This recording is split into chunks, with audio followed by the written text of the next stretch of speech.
வயசானா உட்கார்ந்து எழுந்திருக்கும் போது முட்டி வலிக்கிறத கவனிச்சிருப்பீங்க. புரோட்டீனுக்காக தினமும் முட்டை மட்டுமே சாப்பிட சொல்றாங்களா? முட்டைய விட பல மடங்கு அதிக புரோட்டீன் உள்ள, கொலஸ்ட்ராலே இல்லாத உணவுகள் நம்ம கிச்சன்லயே இருக்குங்க. இந்த வீடியோல டாப் 10 புரோட்டீன் சத்து இருக்க உணவுகளை பத்தி தான் சொல்ல போறோம்.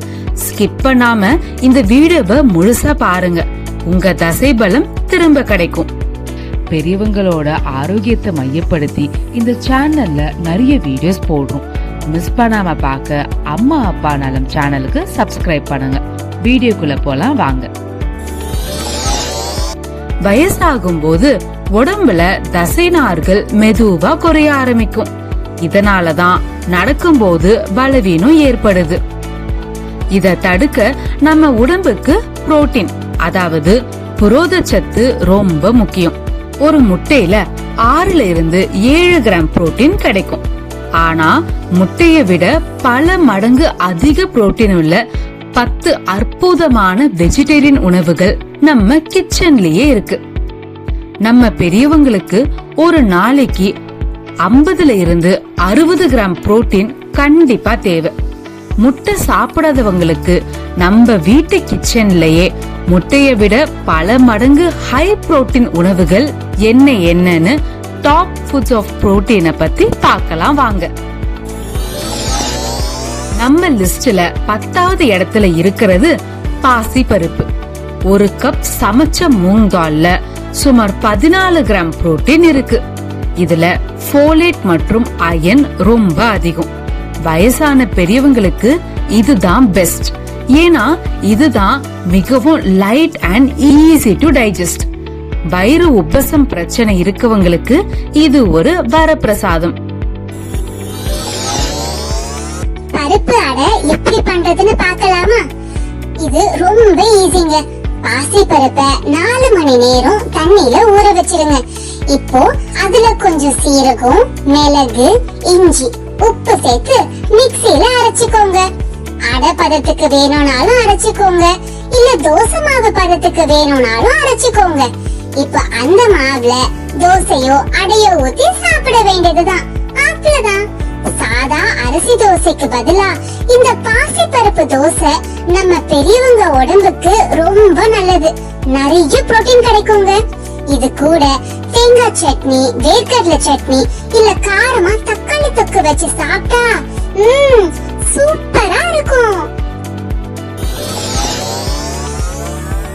9வது இடம் தயிர். சாதா தயிரை விட கிரீக் யோகர்ட்ல புரோட்டீன் 2 மடங்கு அதிகம். சுமார் 10 இருந்து 17 கிராம் புரோட்டீன் கிடைக்குங்க. இதுல உள்ள ப்ரோபயோட்டிக்ஸ் வயசான காலத்துல நம்ம கட் ஹெல்த்த பாதுகாக்கும். கால்சியம், எலும்பு பலத்தை தரும்.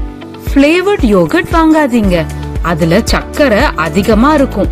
பிளெயின் கிரீக் யோகர்ட்னு கேட்டு வாங்குங்க.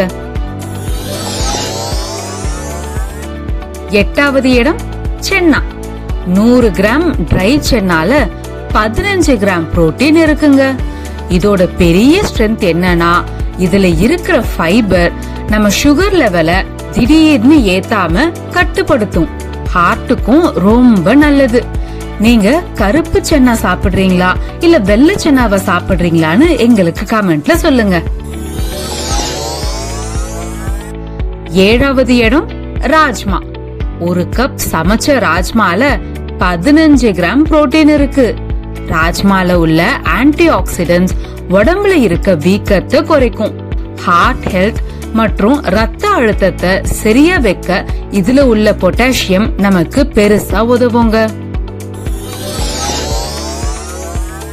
6வது இடம் பாதாம். 100 கிராம் பாதாம்ல 21 கிராம் புரோட்டீன் இருக்கு. இதுல புரோட்டீன் மட்டும் இல்லாம மோனோ அன்சாச்சுரேட்டட் ஃபேட்ஸ் மற்றும் விட்டமின் இ இருக்கு. இது நம்ம பிரெயின் ஹெல்த்துக்கு உதவும். அது மட்டும் இல்லாம மெமரிக்கு ரொம்ப நல்லது. பெரியவங்களுக்கு ஏற்படும் ரத்த அடைப்புகளை தடுக்கும். 5வது இடம் நம்ம பாரம்பரிய கொள்ளு. கொழுத்தவனுக்கு கொள்ளு அப்படின்னு ஒரு பழமொழியே இருக்கு. 100 கிராம் கொள்ளுல 22 கிராம் புரோட்டீன் இருக்குங்க. பல்சஸ்லயே கொள்ளுல தான் ரொம்ப அதிகமான கால்சியம் இருக்குன்னு ரிசர்ச் சொல்லுது. இது கிட்னி ஸ்டோன்ஸ டிசால்வ் பண்ண, அது மட்டும் இல்லாம பிபிய கண்ட்ரோல் பண்ணவும் ஹெல்ப் பண்ணுமா. கொள்ளு தோசை சாப்பிட்டிருக்கீங்களா? சூப்பரா இருக்கும். எப்படி பண்றதுன்னு பார்க்கலாம் வாங்க. ஒரு கப் கொள்ளு, ஒரு கப் பச்சரிசி, ஒரு கைப்பிடி உளுந்து, இது எல்லாமே போட்டு 4 மணி நேரம் தண்ணியில ஊற வச்சுக்கோங்க. தோசை மாவு அரைக்க நம்ம அரிசி ஊற வைப்போம்ல, அது மாதிரிதான். இப்போ மிக்ஸில இத தோசை மாவு பதத்துக்கு அரைச்சு தோசை ஊத்தி சாப்பிட வேண்டியதுதான். இந்த தோசை அரிசி மாவு தோசையை விட ரொம்ப சுவையா இருக்கும். உடம்புக்கு ரொம்ப நல்லதும் கூட.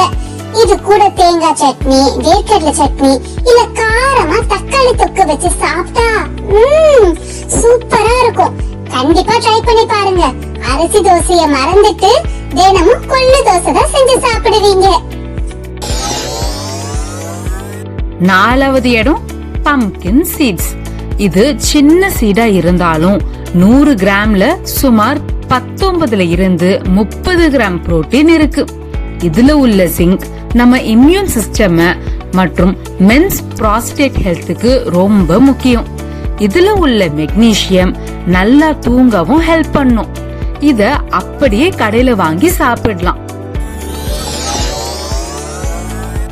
3வது இடம் பட்ஜெட் ஃப்ரெண்ட்லி வேர்க்கடலை. 100 கிராம் வேர்க்கடலையில 25 கிராம் புரோட்டீன் இருக்கு. முட்டைய விட இது காஸ்ட் எஃபெக்டிவா இருக்கிற ஹை டென்சிட்டி ஃபியூவல். இதுல இருக்க ஆன்டி ஆக்சிடென்ட் உங்களுக்கு ஹார்ட் டிசீஸ் வராம பாதுகாக்கும். நீங்க வேர்க்கடலைய ரோஸ்டரா சாப்பிடுவீங்களா இல்ல வேக வச்சு சாப்பிடுவீங்களான்னு எங்களுக்கு கமெண்ட்ல சொல்லுங்க. 2வது இடம் பன்னீர். 100 கிராம் பன்னீர்ல 18 இருந்து 20 கிராம் புரோட்டீன் இருக்கு. பன்னீர்ல இருக்கிற புரோட்டீன் ரொம்ப மெதுவா உறிஞ்சப்படும். அதனால ராத்திரி டின்னர்ல பன்னீரை சேர்த்துக்கிட்டா தூங்கும் போது உடம்பு கேட்டபாலிக் ஸ்டேட்டுக்கு போகாம மசில்ஸ ரிப்பேர் பண்ணும். போன் டென்சிட்டிக்கு இது ஒரு பெஸ்ட் சோர்ஸ். பன்னீர் பொடி மாஸ் சாப்பிட்டிருக்கீங்களா? பன்னீரை வச்சு நிறைய டிஷஸ் பண்ணலாம். ஆனா இப்ப நான் ரொம்ப சிம்பிளா டைமே இல்லாதப்ப டக்குன்னு செஞ்சு சாப்பிட போற ரெசிபி தான் சொல்ல போறேன். பன்னீரை மிக்ஸில போட்டு ஒரு ஓட்டு ஓட்டிக்கோங்க. ஒரு கடாயில கொஞ்சம் எண்ணெய், கடுகு, ஒரு வெட்டி வச்ச வெங்காயம் போட்டு வதக்குங்க. இப்ப அந்த அரைச்ச பன்னீரை சேர்த்து வதக்குங்க. 2 காஞ்ச மிளகா, கொஞ்சம் உப்பு, அவ்வளவுதாங்க. பன்னீர் வெந்த அப்புறம் நீங்க இத அப்படியே சாப்பிட்டுடலாம். இதுதான் பன்னீர் பொடி மாஸ். முட்டை பொடி மாஸ் சாப்பிட முடியாதவங்க இந்த பன்னீர் பொடி மாஸ் சாப்பிடுங்க. நல்ல டேஸ்டா இருக்கும். அண்ட் நம்ம லிஸ்ட்ல முதல் இடத்துல இருக்கிறது எது தெரியுமா? Soya chunks. 100 gram dry soya சங்க்ஸ்ல உங்களுக்கு 52 கிராம் புரோட்டீன் கிடைக்குங்க. இது முட்டைய விட 8 மடங்கு அதிகம். சோயா சங்க்ஸ் ஒரு கம்ப்ளீட் புரோட்டீன். அதாவது முட்டையில இருக்கிற எல்லா அமினோ ஆசிட்ஸும் இதுல இருக்கு. இதுல ஃபேட் ரொம்ப குறைவு, ஃபைபர் அதிகம். சோ கொலஸ்ட்ரால் பிரச்சனை இருக்க பெரியவங்களுக்கு இதுதான் நம்பர் 1 சாய்ஸ். இந்த 10 உணவுகளை உங்க டயட்ல சேர்த்து தசை பலத்தோட ஆக்டிவா வாழுங்க. இது எல்லாமே வெஜிடேரியன் சாப்பிடுறவங்களுக்கு ஏத்த லிஸ்டுங்க. நான்வெஜ் சாப்பிடுறவங்களுக்கு நான்வெஜ்ல இன்னும் நிறைய ஆப்ஷன்ஸ் இருக்கு. அத நான் அடுத்த வீடியோல சொல்றேன். இன்னொரு முக்கியமான விஷயம், எல்லாருக்கும் எல்லாமே செட் ஆகும்னு சொல்ல முடியாதுல்ல. உங்களுக்கு தைராய்டு, அல்சர் இல்ல வேற எந்த பிரச்சனை இருந்தாலும் உங்க மருத்துவர் கிட்ட கலந்து ஆலோசனை செஞ்ச அப்புறம் இந்த உணவுகளை சேர்த்துக்கோங்க. இனிமே புரோத சத்தை பத்தி எந்த கவலையும் வேண்டாம். இந்த 10 உணவுகள்ல நீங்க எந்த உணவை உங்க டயட்ல சேர்த்துக்க போறீங்கன்னு கமெண்ட்ல சொல்லுங்க. புரோட்டீனை பத்தி கவலைப்படுற உங்க நண்பர்களுக்கும் உங்க உறவினர்களுக்கும் இந்த வீடியோவை ஷேர் பண்ணி இந்த 10 உணவை பத்தி தெரியப்படுத்துங்க. எல்லாரும் ஆரோக்கியமா வாழ உதவியா இருக்கும். உங்க ஆரோக்கியம் உங்க கையில தான் இருக்கு. இந்த வீடியோவை லைக் பண்ணி அம்மா அப்பா நலம் சேனலுக்கு சப்ஸ்கிரைப் பண்ண மறக்காதீங்க. நான் உங்களை அடுத்த வீடியோல பாக்குறேன். நன்றி, வணக்கம்.